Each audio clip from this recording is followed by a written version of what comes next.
How you going, guys? This video was originally going to be about some meditational practices. I'll leave that for a future video because I received this comment recently. I'll go through it in a moment, and it was on this video and back to that comment. Seriously, guys, I truly love these type of comments. He's basically saying Advaita Vedanta is spiritual bypassing. It can do more harm than good. Now look, this guy, very well written comment. If you want to read the whole thing, it was on that video I showed you. It's very long, very well written, made very good points. He has his own YouTube channel too. And I suggest you check it out, honestly, because he is well spoken and his angle seems to be like recovering from non-duality. I think he said in that comment he was into these teachings. He realized there's so much spiritual bypassing. It can cause so much repressed emotions. And it looks like his channel is basically trying to get people out of this non-dual trauma, which I totally agree. Because what he's speaking about, and I speak about it, I'm not expecting him to watch all my videos. I've got too many videos. But what I speak about many times is Neo-Advaita. These teachings can do more harm than good because you're only getting a partial teaching. And I think that's where he's coming from. And I totally agree. I've even made videos in the past. There was one, forget non-duality and be happy. That was basically saying, if these teachings are affecting you in a negative way, get out of it. Live life. And I was going to make one in the future, which was called Non-Duality, It's Not For You, for this exact same reason. Listen, guys, seriously. These teachings were meant to be like the icing on the cake. If spirituality was a cake, this is the icing. You need to make the cake before you put the icing on. What is the cake? Spiritual practice. Why has Neo-Advaita taken off in the West? Because we want instant results. We didn't have time for practice. We didn't have time for discipline. Instant results. It was called the direct path, Neo-Advaita. Well, it is called the direct path. Instant enlightenment. No one here, nothing to do. Get there quick. I'm sorry, guys. I hate being critical. It's like the McDonald's. It's the fast food of spirituality. I'm sorry.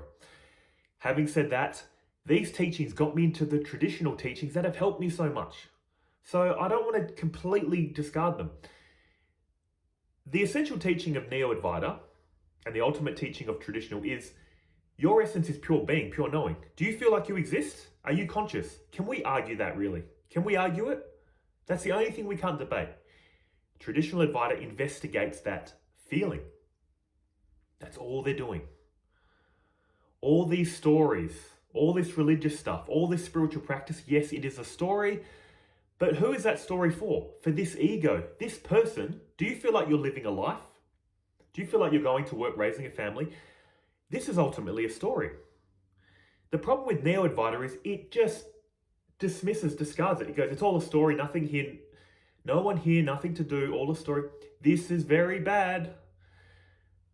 I watched this guy's video. I think his name's Clint. I watched one of his videos. The vibe I'm getting from him is he's saying, stop getting so caught up in the transcendent. You're a human. You have emotions, experiences. 100% Clint. I agree. That's why I've made videos on life is not a dream, it's like one.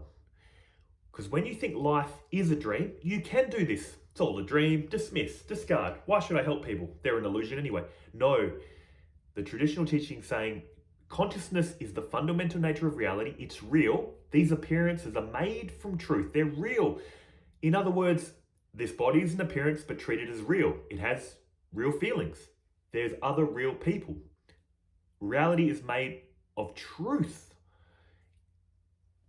And this leads me into why traditional Advaita Vedanta was only for a select few. And what were those select few? People that had a long background in spiritual practice. Like I said at the beginning, this was the icing on the cake. What was the cake? Meditation, selfless service, a devotion to a higher power. What does all this do? The traditional teachings of Advaita, what do they say are our problem? We have ignorant knowledge about the world, one. We have an impure mind, 2, and we have a distracted mind, 3. All the spiritual practices are trying to reverse that. How do you solve ignorance? Knowledge. How do you solve an impure mind? A pure mind. How do you solve a distracted mind? Concentrated mind. What is a distracted mind, first and foremost? What we're currently living in. It's never been this bad, has it? We're constantly distracted. We can't focus. What does meditation do, first and foremost? There's several meditations, but one of the meditations is working on your focus, concentration. Being able to keep your attention on one thing for a sustained period of time. Most people don't have that. This is why we need to do meditation, spiritual or not. If you want a calm, concentrated mind, meditation. What's an impure versus a pure mind? What they class as an impure mind is all your thinking and focus is on me, this person, my needs, my life, selfishness. You're free to do this, aren't you? But spiritual or not, have you found being selfish is really helping you in life? Yeah, it appears to help to be selfish, but then you start screwing people over, taking advantage of them, isolating yourself. They want you to have a pure mind, as in, instead of focusing on me and mine, focus it on others. Ask them questions, help them if you can. This will lead to a pure mind. Purity, focusing on the other, not the self, this egoic self. Why is this important too? In meditation, all these work together, by the way. What's our problem with meditation for the average person? I sit down to meditate, my mind's distracted, and it's distracted by my life, my thinking. Oh, those bills. Oh, those people that annoyed me. Oh, if only I could get with that person, then I'll be happy. See, all about me and mine, can't focus. This is why Advaita Vedanta would only teach to qualified students that already had a calm, pure mind, focused on God or others, and pure. What's the other reason for this calm and focused mind that they required? Ever notice in universities and colleges, they offer scholarships? Most people have to pay, don't they, to go to uni? This surprised me when I heard it, but it makes sense why these teachers were reluctant to teach as well. Apparently, if you were to take in students back in the day, thousands of years ago, you had to pay for them, food and shelter. It's like a scholarship, isn't it? So if you're going to take in students that you're responsible for, don't you want the best student, just like these universities? Scholarships. They'll pay for you because you have potential. These teachers would pay for you because you had potential. What are the 4 types of student, spiritual or not? The first one is the believer. Just say, okay, let's turn it to spirituality. Just say, and I've said this many times, I'm no teacher on non-duality, but just say I was a teacher on non-duality and I get the believer student, the one that just sits there smiling. And I would say to them, do you get what I'm saying? And they go, not really, but I think you're great. Your teachings are great. I believe all this. This is wrong. They're eager to listen, but they're so willing to believe. The Advaita Vedanta teacher would say, hold on. You're not here to believe anything. You need to understand this. This is the path of knowledge. So that's the wrong type of student for that reason. Too much belief, not enough understanding. The second type is the complete opposite. Arms crossed, the skeptic. Has come to the teachings, made up their mind it's ridiculous, doesn't want to listen. You could speak so much logical sense like, no, that's wrong. That's the second type of student that these teachers wouldn't want to waste their time on. The third type is, I'm eager to learn. I want to know this knowledge. But when they get the knowledge, they forget it. They can't retain the information. This would be like, look, I want to learn, but my mind's distracted. This is why you needed a concentrated mind. This is why you needed a pure mind. Because if you're sitting there distracted, you're going, I want to learn, but then you're thinking about your life, your mind's distracted, you can't learn. What's the ideal student for these teachers? Calm, concentrated mind, and open. You're open to hear this, and you have the ability to remain focused and not thinking about your life so much. You're focused on the teachings, and you can maintain concentration. This is why, oh man, I should have looked up the exact verse in the Bhagavad Gita. Krishna has a saying, heavily paraphrased because I should have looked it up. He's basically saying, out of 1,000 people, only one seek me. And out of 1,000 of those seekers, only one knows me in principle.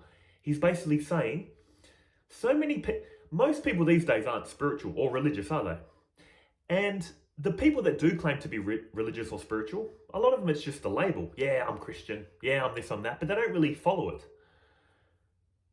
So the ones that genuinely follow religion or spirituality is very small. And then Krishna is saying, out of that small minority, only a few will know me in principle, which is where these teachings of Advaita come in.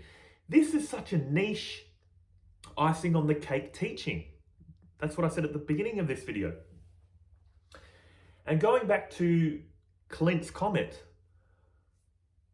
he's right. These teachings, anything that's powerful can powerfully change your life, which it's done for me, or powerfully destroy you. And that's where all this spiritual bypassing comes in. And I've mentioned this in other videos.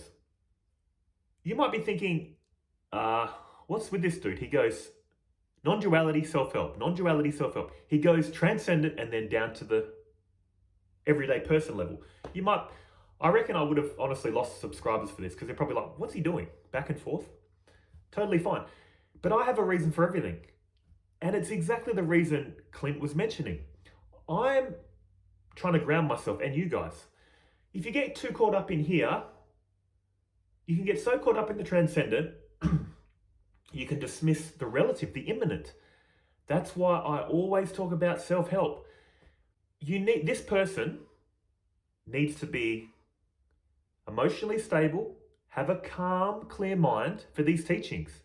You can't be repressing emotions. You can't be spiritual bypassing. Clint, you are so right. I get it. And here's the test, guys. If these teachings, you don't have to believe anything, but here's what you need to look at, your feelings. If you're getting the feeling these teachings are distancing you from others, that you're judging others, oh, they don't get it, it's all an appearance. If they're creating a feeling of disassociation or separation, seriously, guys, I'm bottom of my heart, get out of these teachings. Clint's right, and I've said this before, get out of it. Live life, do whatever makes you happy. This is not for you.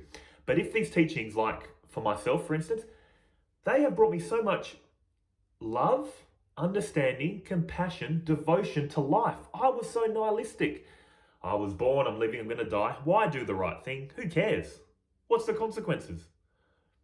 These teachings, properly studied and understood, will give you what we're all seeking, the end of suffering. And again, I'd like to just mention, 80% of your work, whether you like it or not, is going to be spiritual practice. What did I say before? The qualified student had to have done spiritual practice to get this high knowledge that's freely passed around the internet now. And I'm contributing to that, aren't I? But I'm coming from good intentions. I feel like these Neo-Advaita teachings are causing a lot of people to find a traditional Advaita ridiculous. I'm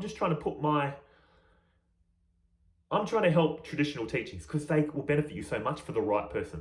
But in any case, you need spiritual practice before you come to these teachings. Once the knowledge is anchored in the intellect, spiritual practice needs to continue. Why? Because spiritual practice is the practice of oneness, of love, understanding, compassion, devotion. If you're not going to devote to God, if this is all the one reality, you're just a little self on the level of appearance, aren't you? Interacting with the bigger self. So serve, love, all those beautiful qualities that Christianity talk about. Do that to this reality. Advaita is just the reason. Why do I love Advaita? It gives me the reason why. Why should I serve? Why should I help? Because now I can see it's all one. So why not? Before, when I was a Christian, when I was young, it was the belief. Oh, because you'll get to go to heaven or something. Or it's just the right thing to do. I couldn't put up with that. But now I can clearly see the reality. Oneness doesn't mean sameness. We're all one, but we appear separate. Appear separate. This comment completely changed this video. I was going to speak about meditation, which I'm going to speak about in the future. But I am so grateful. Thank you so much, Clint. He told me I should stop talking about this. I'm coming from a place of love. This is a spiritual practice for me. And I deeply feel the people that truly understand what I'm saying will benefit from this. And a lot won't. They'll say, this is ridiculous, this is nonsense. Most people don't even search for this topic, do they? Most people are focused on the world. So I get what you're saying, man, but I'm not stopping. I'm sorry. Because my intentions are good. That's all I'm going to say. And Clint, take care of yourselves. Thank you again for that comment. And you guys, as always, thank you so much for watching. And I'll see you guys in the next video.